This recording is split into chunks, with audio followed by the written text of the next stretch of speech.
go back to what I'll refer to as the Fuji Incident.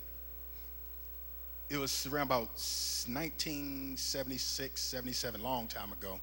I was in my teens, my early teens, and I was living in Maryland at the time. And I had a friend that lived at the top of the hill, and I would go up and see him every now and then. But right next to him was a family that had a huge, in my opinion, a huge German Shepherd named Fuji. And Fuji was the meanest thing that side of the state as far as I'm concerned. The fence was there for a reason. Fuji would just go off when you go by. Every time I go to my friend's house, Fuji followed me around the fence, barking like crazy. But one day as I'm walking up the hill, as I get close to my friend's house, I stop, I freeze, because there's Fuji on the other side of the fence. Now, although I'm pretty sure my actions were instantaneous. You know how it is in times of emergency, your mind goes through things. I said, Kev. I call myself Kev. I said, Fuji on this side of the fence. I said, Kev. I call myself Kev. What you gonna do? I tell you what Kev did.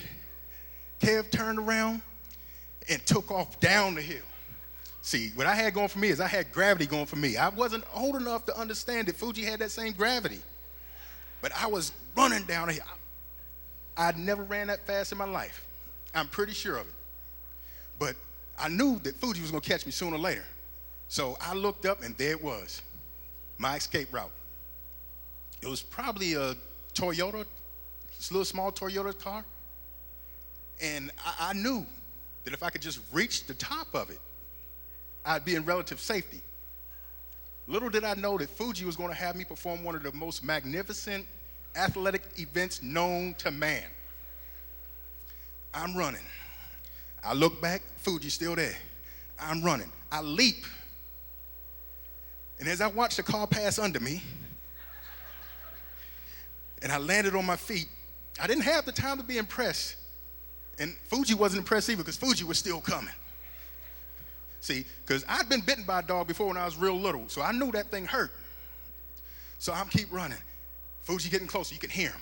And finally I said, I can't run no more, so I turned around and got low on Fuji. I got low.